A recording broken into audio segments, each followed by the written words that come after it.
Hai, Assalamualaikum warahmatullahi wabarakatuh. Apa khabar anak-anak murid cikgu semua? Cikgu harap semuanya berada dalam keadaan sihat. Pada hari ini kita akan teruskan sesi pembelajaran. Kita lihat pada unit 10 dengan tema memupuk perpaduan. Tajuknya Kem Perkemahan Muhibah. Jadi anak-anak murid cikgu semua boleh membuka buku teks Bahasa Melayu tahun 5 halaman 78. Tanpa melengahkan masa, mari kita teruskan sesi pembelajaran kita pada hari ini. Standard kandungan pada hari ini, murid-murid akan menghasilkan penulisan dengan standard pembelajarannya 3.3.2, mengedit, memurnikan perenggan dari aspek ejaan, tanda baca, penggunaan imbuhan, penggunaan kata dan juga struktur ayat. Objektif pembelajaran pada hari ini, di akhir pembelajaran, murid dapat mengedit dan memurnikan 6 penggunaan kata dan juga 2 struktur ayat dengan betul berdasarkan teks. Dan kriteria kejayaan, murid berjaya mengedit dan memurnikan 6 penggunaan kata dengan betul berdasarkan teks, dan murid berjaya mengedit dan memurnikan 2 struktur ayat dengan betul berdasarkan teks. Mari kita lihat paparan pada skrin dengan tajuk teks ini ialah Kem Perkemahan Muhibah. Mari kita baca bersama-sama sebelum kita meneruskan latihan kita. Farisha berkongsi cerita tentang kem perkemahan muhibah yang telah berlangsung di sekolah kepada anggota keluarganya. Majlis telah dimulakan dengan acara sambutan ketibaan tetangga kehormat. Majlis ini adalah untuk menjalin pautan perpaduan antara murid di sekolah pelbagai aliran. Selain itu, persefahaman dalam kalangan murid dan ibu bapa dipupuk sejak dapat lagi di sekolah. Acara perasmian dimulakan dengan paluan kompang, tabla, dolak dan gendang Cina daripada Kelab Alunan Serumpun. Kemudian, tetamu dan murid-murid kaku menyanyikan lagu patriotik dan beberapa kuntum lagu muhibah seperti lagu Setia. Selepas itu, tetamu dan ibu bapa untuk beramah mesra dengan peserta melawat ke tapak perkemahan. Mereka teruja apabila melihat murid-murid pelbagai kaum bekerjasama ketika menghias kemah. Penyampaian hadiah kepada badan beruniform sekolah ialah penutup acara majlis itu. Sebelum bersurai, semua murid dan tetamu ke kantin untuk menjamah selera. Mereka makan sambil dihiburkan dengan laungan lagu. Sikap mesra dalam mengukuhkan perpaduan kalangan murid dan ibu bapa mereka. Ya, murid-murid, itu adalah teks tentang kem perkemahan muhibah yang perlu kamu baca dulu sebelum kamu melaksanakan aktiviti yang seterusnya. Mari kita lihat maklumat yang seterusnya. Jika kamu lihat di bahagian bawah diberikan 2 maklumat grafik yang memaparkan pertama penggunaan kata dan yang kedua penggunaan struktur ayat. Untuk penggunaan kata, ada 6 penggunaan kata yang salah sebenarnya di dalam teks yang perlu kamu cari, tetapi telah diberikan contohnya. Yang pertama ialah tetangga, yang kedua ialah kata pautan. Dan apa yang kamu perlu buat selepas inilah kamu menyeraikan penggunaan kata yang salah dan kamu tulis penggunaan kata yang betul atau yang sepatutnya ditulis di dalam teks tersebut. Yang kedua ialah penggunaan struktur ayat yang salah yang terdapat di dalam teks.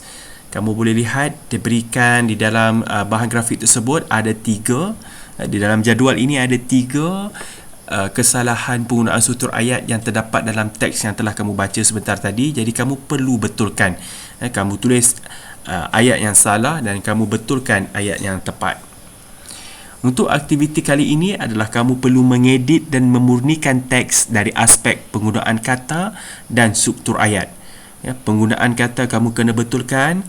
Ada perkataan yang salah di dalam teks tersebut, kamu perlu betulkan dari segi ejaan ataupun penggunaan kata. Dan yang kedua dari segi struktur ayat, mungkin susunan ayat tu kurang tepat ataupun salah. Jadi mari kita lihat penggunaan kata yang salah ataupun yang tidak tepat di dalam teks ini. Yang pertama ialah perkataan tetangga. Okey, tetangga, perkataan yang betulnya ialah tetamu. Okey. Majlis telah dimulakan dengan acara sambutan ketibaan tetamu kehormat, bukan tetangga kehormat. Yang seterusnya ialah kata pautan. Majlis ini adalah untuk menjalin pautan perpaduan. Kataan yang betul ialah bukan pautan tetapi ialah hubungan perpaduan antara murid di sekolah pelbagai aliran. Jadi kita lihat kesalahan yang ketiga, penggunaan kata kaku tidak tepat di sini ya. Sepatutnya ialah apa? Berdiri tegak. Mari kita baca ayatnya. Kemudian tetamu dan murid-murid berdiri tegak menyanyikan lagu patriotik. Penggunaan kata yang salah yang keempat ialah penggunaan kata kuntum. Beberapa kuntum lagu. Kuntum digunakan untuk bunga ya, tapi untuk lagu kita gunakan buah. Beberapa buah lagu. Ini adalah penggunaan kata yang tepat. Penggunaan kata yang salah yang kelima ialah menjamah selera. Yang betul ialah menjamu selera. Dan yang keenam, laungan lagu. Bukan laungan lagu ya, dendangan lagu. Ini ialah contoh jawapan yang betul bagi penggunaan kata di dalam teks kem perkemahan muhibah. Mari kita lihat kesalahan penggunaan struktur ayat. Yang pertama telah diberikan contoh, iaitu yang salahnya, selain itu persafahaman dalam kalangan murid dan ibu bapa dipupuk sejak dapat lagi di sekolah. Ini kamu boleh lihat pada perenggan pertama. Jadi telah diberikan contoh ayat yang betul ialah, mari kita baca bersama-sama. Selain itu persafahaman dalam kalangan murid dan ibu bapa dapat dipupuk sejak di sekolah lagi. Mari kita lihat yang pertama, yang kedua dan juga yang tiga. Yang pertama telah kita baca tadi. Kita lihat yang kedua. Perenggan kedua, kesalahan ayatnya adalah pada garis yang merah ini. Selepas itu, tetamu dan ibu bapa untuk beramah mesra dengan peserta melawat ke tapak perkemahan. Struktur ayat ini salah ya. Tunggang terbalik perkataan yang ada di dalam ayat tersebut. Jadi mari kita lihat yang sepatutnya ditulis adalah seperti ini. Selepas itu, tetamu dan ibu bapa melawat ke tapak perkemahan untuk beramah mesra dengan peserta. Jadi, cikgu nak kamu tulis penggunaan struktur ayat yang salah dan juga betul di dalam bentuk jadual ini pada buku latihan kamu nanti. Mari kita lihat penggunaan struktur ayat yang salah pada perenggan yang ketiga, iaitu perenggan terakhir. Sikap mesra dalam mengukuhkan perpaduan kalangan murid dan ibu bapa mereka.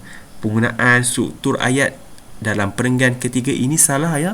Jadi sepatutnya ditulis seperti ini. Sikap mesra dalam kalangan murid dan ibu bapa mengukuhkan perpaduan. Jadi sampai di sini saja sesi pembelajaran kita pada hari ini. Cikgu harapkan kamu dapat melengkapkan tugasan kamu dan segera menghantarkan kepada cikgu gambar tugasan yang telah kamu buat di dalam buku latihan atau buku tulis kamu. Semoga kita berjumpa lagi di dalam pembelajaran yang akan datang. Assalamualaikum. Bye.